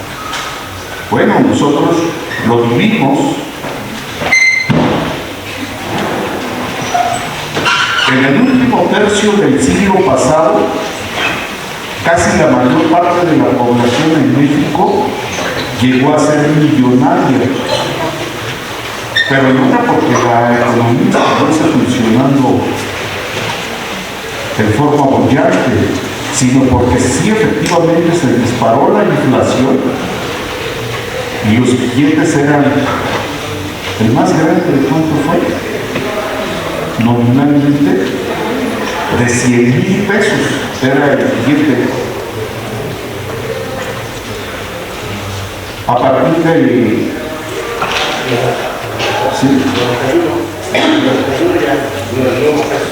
a partir del 90-91 volvimos a la realidad, dejamos de ser millonarios porque le quitaron 3 ceros a ese billete. Entonces el billete volvió a ser de 100 pesos. Sí. Pero bueno, eso dio lugar a que como si el circulante se incrementa, entonces los salarios no deben de aumentar. Y se establecieron pactos de estabilidad económica, donde el gobierno, los empresarios, los representantes de los trabajadores, los sindicatos, acordaban que no podía aumentarse el salario. Eso desde luego fue dejando a un sector muy importante de la población en condiciones económicas deplorables. Sí. Era un paradigma, así como señala Julio. Ese paradigma posteriormente va a ser reemplazado por uno nuevo que nos explica la realidad de las cosas. Bueno, pues agradezco a la compañera Miriam García Piedras que nos haya invitado, a mis compañeros con los que he compartido esta mesa y a ustedes por estar aquí presentes. Muchas gracias.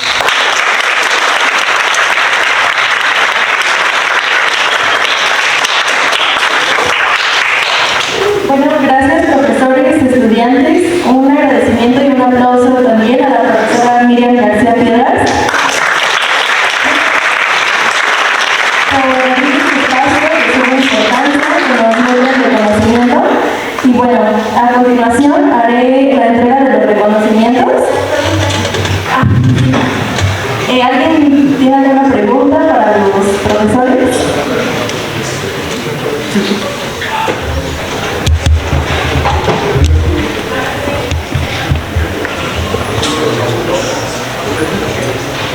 Pues primero que nada me gustaría agradecerles a los ponentes. La verdad es que me dio un muy buen sabor de boca al conocer más sobre la epistemología y el conocimiento. Me gustaría hacer una pregunta a la profesora Carla, y es que además de los retos que enfrentamos hoy en día como la inteligencia artificial, ¿qué otro cree que para los economistas al egresar es un gran reto?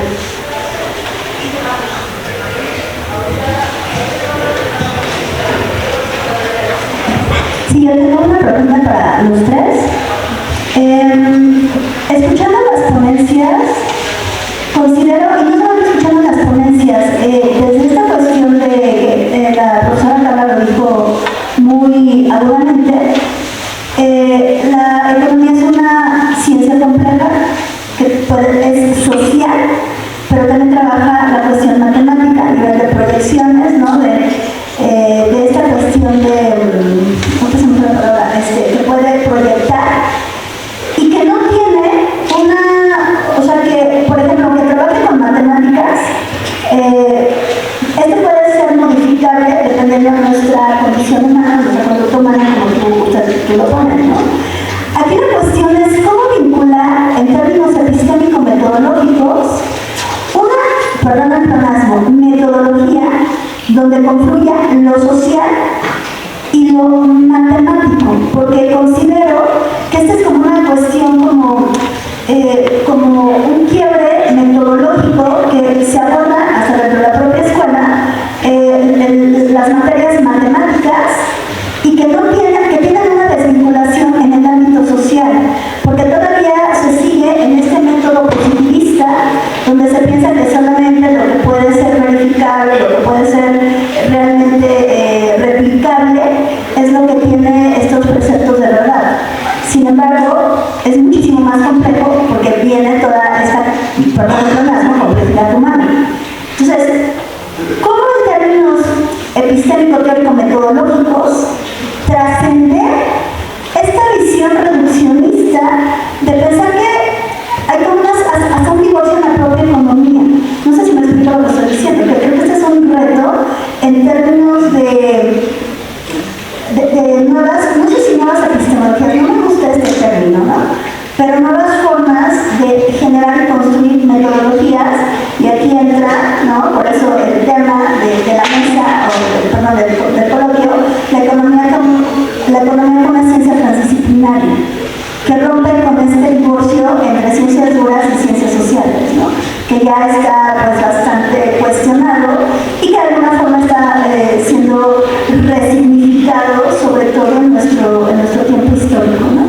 Eso sería como mi pregunta, pero primero la de la inteligencia artificial que se hizo.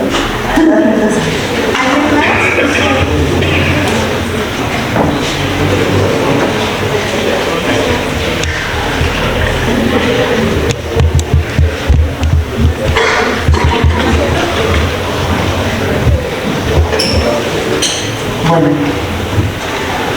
el gran reto que tienen al egresar se llama actuarios físicos matemáticos.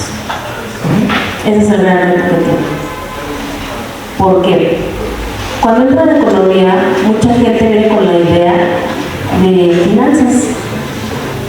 Finanzas es, y en algún punto se planteó en el establecimiento de la carrera de finanzas aquí. El temor era que los estudiantes se fueran todos hacia la de finanzas y nadie quisiera economía. Porque economía se asocia con revoltosos, con la palabra, ¿no?, muy coloquial, chorreos. Yo, por la formación, como les digo, les voy a decir de dónde vengo.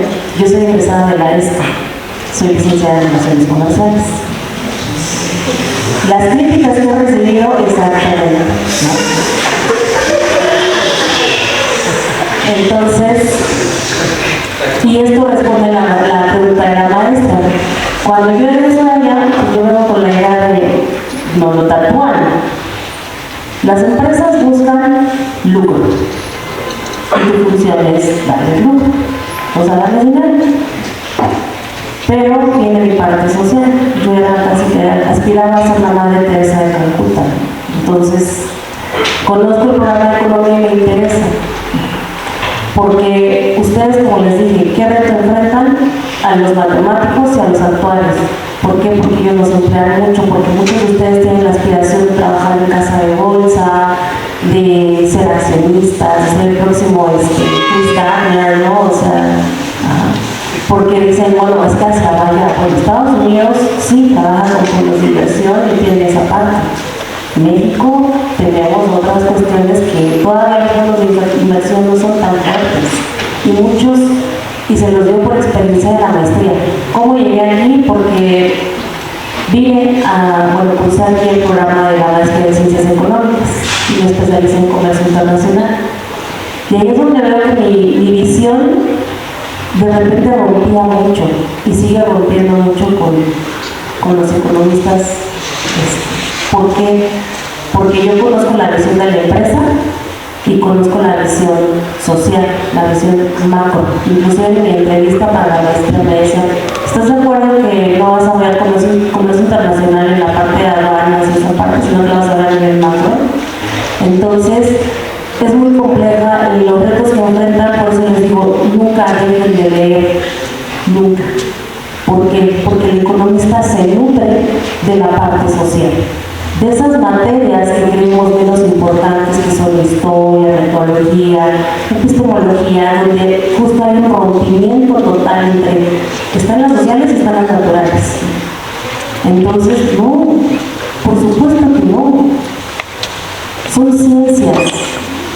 Y en ambas está inmerso el hombre. Ambas existen por el hombre. Entonces, dividirlas, pero desafortunadamente a veces no nos gusta estarnos renovando. Y entonces, lo que van a ver ustedes es que van a contratar a mucho actuario. ¿Por qué? Porque el actuario hace modelos matemáticos preciosos, pero por no interpretar. Un actuario les podrá interpretar, ¿no? Y se los digo, les digo, tengo 20 años de servicio en docencia y he pasado por todos los niveles y he convivido con todo tipo de personajes. Pongo a un ingeniero a dar probabilidad y estadística y me cuesta muchísimo trabajo, muchísimo. Cuando yo llego aquí a economía, todos les digo, me sentí como la chica de Legalmente Rubia, y no precisamente por bonita y por rubia, sino por tontita, porque así me veían. Me ven a una niña que viene de la ESCA, perdida, te perdiste en el camino, ¿no? Entonces, así, y más de relaciones comerciales. Entonces, cuando llegamos a probabilidad, pues a mí no me gusta trabajo probabilidad, sin problemas. ¿Por qué? Porque yo tengo que interpretar para investigación de mercados, es mucha parte de interpretación de datos. Tengo que hacer proyecciones de ventas, tengo que interpretar estados financieros. Entonces, cuando yo probabilidad se da cuenta que no estaba tan cortita, ¿no? Y entonces a mí no me cuesta trabajo la interpretación y a mis compañeros que son economistas les costaba mucho trabajo la interpretación. Afortunadamente su plan de estudio que tienen ustedes ahorita es más integral y les ofrece más esa oportunidad de saber venderse. Suena feo, la necesidad de soy chico, soy de nacimiento, ¿no? Tienes que saber venderte, porque el mundo de allá afuera te va a comer. Y el mundo de allá afuera te va a decir, eres economista, de seguro eres experto en hacer huelgas. Porque yo pues estaba en la iglesia acá y me asomaba para allá y en huelga, ¿no?